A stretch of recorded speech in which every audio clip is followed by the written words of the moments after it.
You know, it's rather striking. This is a hearing on overregulation. And yet, as I review both the written testimony and the oral testimony of the three witnesses invited by the Democrats, Mr. Narang, Mr. Scott, Mr. Mayer, that none of the three of you have identified even a single example of overregulation. And I'm curious if it's your collective view that every regulation is a good thing, that it never goes too far, that more and more government power over our lives is always good. Is there not really one example of overregulation that any of the Democratic witnesses here can point to?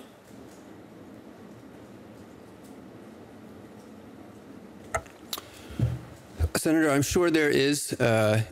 I would say that those who are pushing for less regulation, it is incumbent upon them to demonstrate those examples of overregulation. And I will say that I've been quite surprised that we hear in the abstract instances of massive amounts of overregulation, but there are very few examples that are offered, very few detailed technical regulations that folks are saying, you know, justify massive reforms to the regulatory process that would stop regulation. So I take it that answer is a no, then, that you can't identify a single example of overregulation.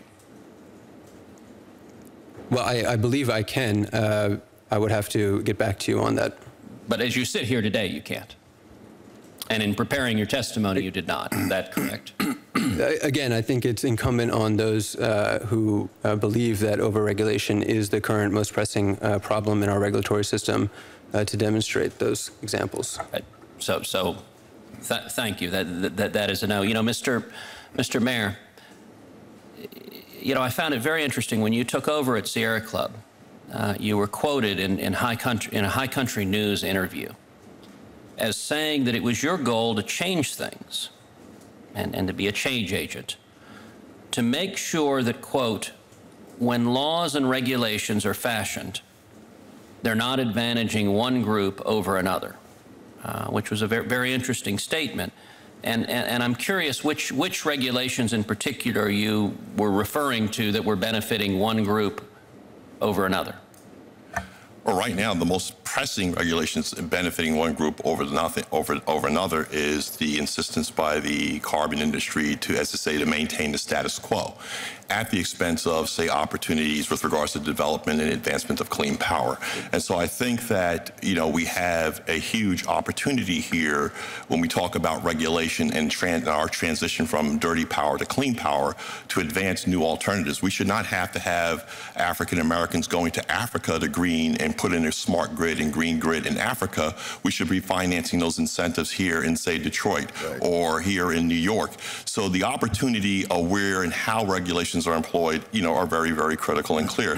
And from the point of justice, when we talk about justice, in other words, regulations or what we call safeguards, it's about the equal protection and enforcement under the law. So the question is, so when we talk about regulations and regulatory reform, in this case, safeguards that are protective of human health, we need to look at some of the communities that are being burned. Mr. Mayor, I want to keep the focus of the hearing on the topic of the hearing, which is, in particular, the burdens on the minority community of overregulation. Now, you mentioned that your organization disagrees with the Black National Chamber of Commerce's conclusion about the impact of the Obama administration's climate change rules on jobs. In your view, no, I did not say that, sir. You don't disagree with his study? I disagree with his study. Right. No, that's what I just said. Yes. Okay. You mentioned you disagree with that study. Yes, sir. In your judgment, how many jobs will those new regulations cost?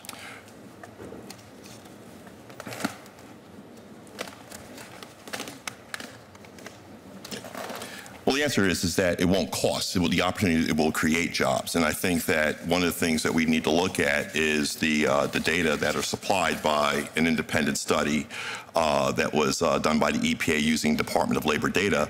And in fact, what it showed that by 2020, we'll actually have a net increase of 360,000 jobs.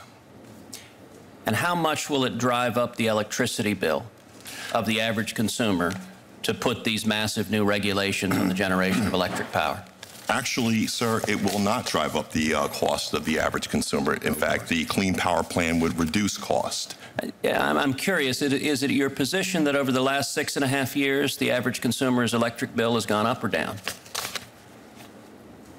Sir, the Clean Power Plan and the proposals and safeguards under it have just been promulgated. But you said a minute ago, when I asked, is there any regulation that's bad, you could not point to a single regulation in 175,000 pages. My question is, we've had 6.5 years of this administration putting oppressive environmental regulations in place, and you said, well, this new wave of regulations, it's not going to impact any jobs, it's not going to impact electricity bills. My question is simple. Have consumers' electric bills gone up or gone down in the last 6.5 years? Sir, the test is in the pudding when we see the Clean Power Plan fully implemented. I'm asking about the pudding today, though, not the future pudding, because I'm willing to bet 6.5 years ago you made the same predictions that the onerous regulations being put in place then weren't going to cost any jobs, weren't going to raise electric bills. So were you right? Senator, when we talk about existing status quo, right now, doing nothing is costing jobs. Doing nothing is poisoning our economy. Doing nothing is taking human health. When we talk about the Clean Power Plan and, as they say, the new policies that are moving forward, shifting to this new clean, green economy will actually create jobs, not reduce them, sir.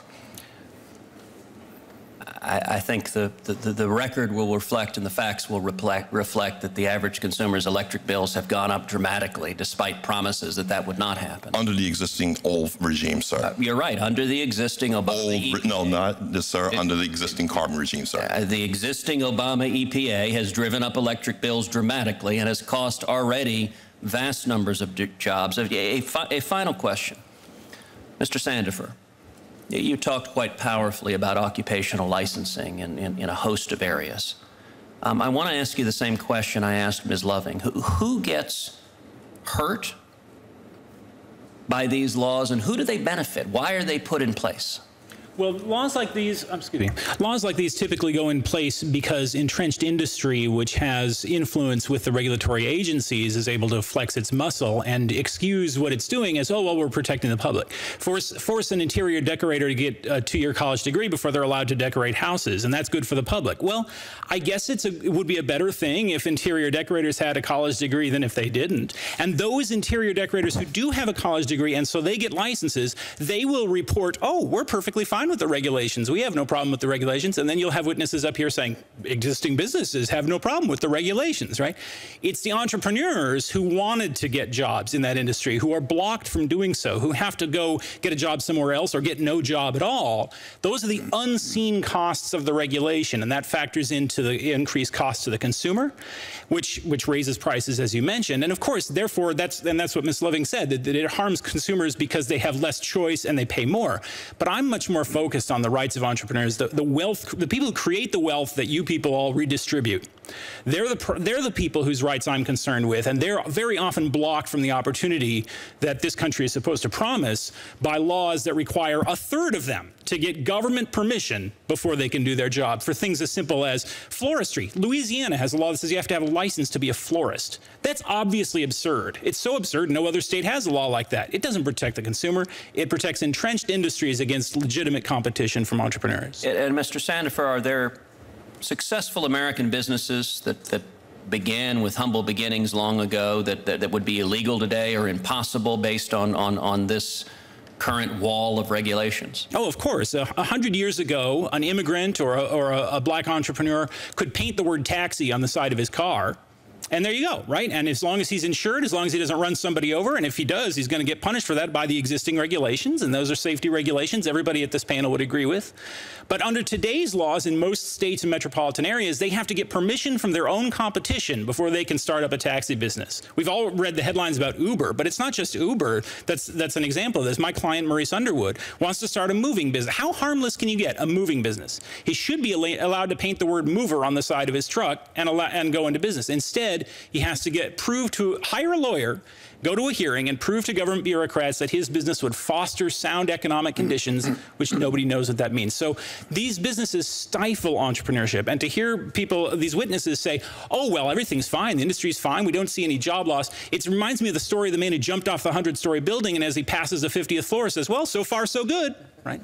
That's the problem that we've got when it comes to the economy in this country. We have a healthy economy that could recover if we would let it, and too many rules mean that we can't let it. I could spend the entire day listing the bad regulations that these other witnesses have somehow been unable to identify, but we all have time to worry about. So, Thank you very much, Mr. Sandifer. Senator Cruz.